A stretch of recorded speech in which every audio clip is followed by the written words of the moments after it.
guys, this is Dr. Madhuri from Team MDS Conquer.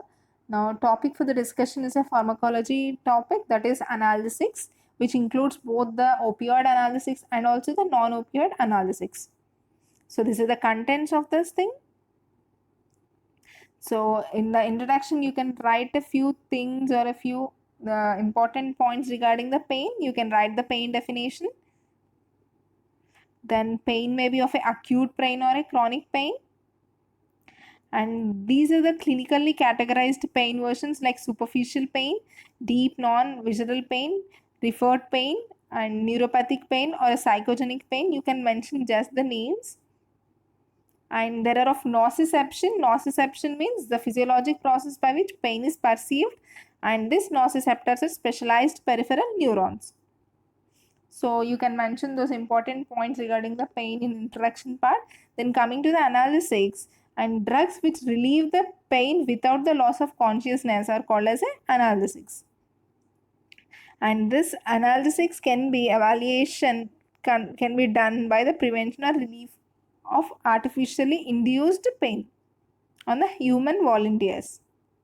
So classification of analgesics, there may be of opioid analgesics and the non-opioid analgesics, very important because NSAIDs are included in this non-opioid analgesics. Coming to the opioid analgesics history, they are the oldest remedy. The opium is of a oldest remedy here. They are of narcotic drugs. Classification of opioid drugs includes, so based on the receptor occupation, agonist, antagonist, or mixed agonist or antagonist, and these are the examples of this agonist, whereas artificial and natural, and for antagonist and mixed agonist and antagonist. These are the examples. So here you can see the what is agonist and what is antagonist. Agonist drug that occupy receptors and activate them, whereas antagonist that occupy receptors but do not activate them. Okay, this antagonist will block the receptor activation by agonist. You can see here, if this agonist will come and block full activation, antagonist will come and block less activation, and if complete antagonist come and block, no activation. So you can draw this diagram. Then that is the antagonist and agonist classification, where here the chemically classified like phenanthrene group and benzyl quinolone group. These are the examples of those groups. And based on the source, they are natural, semi-synthetic, and synthetic. These are the examples of natural, these are the examples of semi-synthetic, and these are the examples of synthetic. And coming to the endogenous opioid receptors, like these are very important. Receptors should be mentioned. This beta endorphin, enkephalins, dynorphins, nociceptin, and endomorphins 1 and 2. These are the endogenous opioid receptors. Coming to the mechanism of action, so you can mention this complete table, that is receptor type and what are the effects for mu receptor, kappa receptor, delta receptors, and nociceptors, and these are the effects for the each receptors. You can mention over there. Coming to the each drug individually, you can mention 3 or 4 important points. So for morphine, it is used as a sulfate or hydrochloride salts. So these are the effects on CNS. And these are the effects on CVS of morphine, like hypotension, peripheral vasodilation, inhibition of baroreceptor reflexes. Then this is the effect on GIT. It has a very effect on intestine. There is a test called as a Stroop's test. It is used to detect the morphine biological fluids. And effects of smooth muscle, it will act on the biliary tract, urinary bladder, uterus, and the bronchi. And it will have a neuroendocrine effects and also effects on the immune system. So these are the adverse effects. In the main adverse effect will be your intolerance. So you can mention the adverse effects. These are also adverse effect, and drug dependence is very important. So these are the manifestations of withdrawal. So this is called as abstinence period, that is after 6 to 12 hours, 12 hours, 48 hours, and 7 to 10 days. So yeah, these are very important table you can mention. Then coming to the precautions and contraindications, the contraindications or the precautions you have to take while using morphine in these patients. Then these are the therapeutic uses of morphines, which you can write. Then coming to the codeine, this codeine is also a naturally occurring but less potent. These are the therapeutic uses like analgesic, antitussive and antidiarrheal drug. Coming to the tramadol, this uses includes for obstetrical anesthetic, and this is the adverse effect. Heroin, and here this other thing, it can cause the withdrawal syndrome and it has a higher lipid solubility. Amorphine, and it can cause a stereotyped behavior syndrome. Pethidine, and it has a rapid onset of action with a shorter duration. Coming to the pharmacokinetics, this preparation dose of pethidine include 25 to 100 mg and 25 to 100 mg intramuscular or subcutaneous. Therapeutic uses includes analgesia, pre-anesthetic medication. This is very important. These are the adverse effects, important adverse effects which are mentioned here. Then coming to the fentanyl. Fentanyl is more potent than 100 times more potent than morphine and fast acting drug. And hence they can be used in neurological disorders like neuroleptalgia, post-operative and obstetric analgesia and chronic pain. Methadone, and it has a longer duration of action. These are the therapeutic uses, important therapeutic uses. Then pentoxazoline, this is a benzomorphin derivative, okay, and compared to morphine, this is a half effective, shorter duration of action, does not cause euphoria, and sedation and respiratory depression is the less common. If you take, these are the adverse effects of the drug. Then nalbuphine. Nalbuphine is more potent than pentoxazoline and it will have a fewer side effects. Then coming to the naloxone, this is a competitive antagonist to all type of opioid receptors and mainly metabolized in the liver. And therapeutic uses includes morphine overdose, reversing hypotension. This is the important therapeutic uses. Then coming to the naltrexone, more potent than naloxone, and these are the uses which are used in opioid maintenance, and adverse effects includes disturbances, sleep difficulties and muscular pain. So those are the opioid analgesics you have to write briefly in the examination.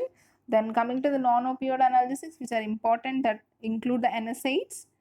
So these are the, in contrast to opioid analgesics, first thing you have to write these differences, okay. This is very important point, they are non-addicting. So you can write these important differences of how they are contrast to opioid analgesics. So this the classification includes non-selective, preferential and selective COX-2 inhibitors. These are the examples of non-selective COX inhibitors. And the mechanism of action is important. Here they are, after arachidonic acid, the prostaglandins are produced, right? So NSAIDs will act at the cyclooxygenase pathway, okay. This cyclooxygenase pathway step is important and you can mention the examination, this flowchart. Then coming to the salicylates. Salicylates pharmacological actions, the important drug here is aspirin. So these are the metabolic effects and these are the adverse effects. In this, Rey syndrome is very important. And in acute salicylate toxication, these are the symptoms and signs you can mention. Then the treatment of this acute salicylate poisoning, and the precautions and contraindications like peptic ulcer, liver disease, bleeding tendencies, viral fever in children, pregnancy and before surgeries.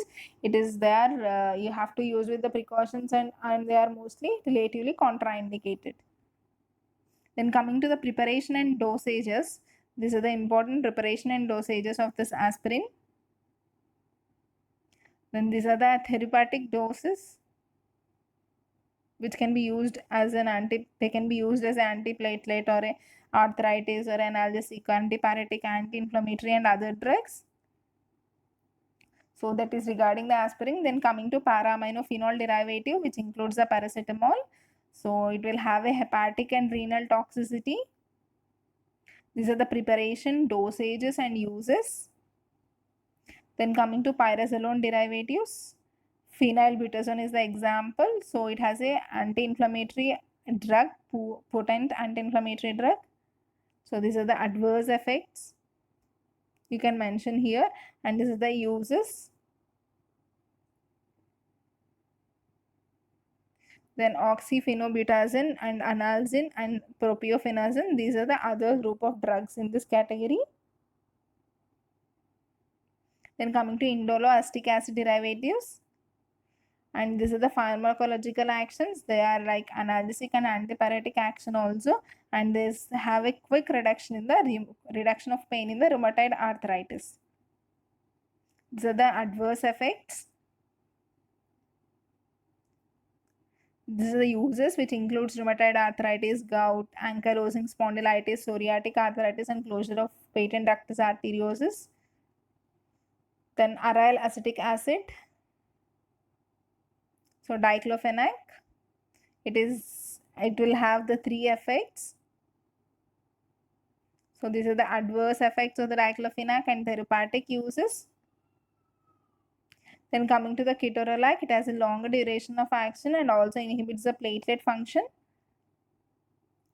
Then propionic acid derivatives, so these are similar to aspirin and tolerated orally. Then anthranilic acid derivatives, that is mefenamic acid, useful in chronic and dull aching pain. These are the adverse effects and this is the uses. Then coming to oxycam, piroxicam, at the low doses analgesic and antipyretic, and at a high doses it will have an anti-inflammatory action. So these are the uses, which includes rheumatoid arthritis, spondylitis, musculoskeletal pain and the post-operative pain. Then preferential and selective COX-2 inhibitors, they block the COX-2 activity, then the COX-1 activity.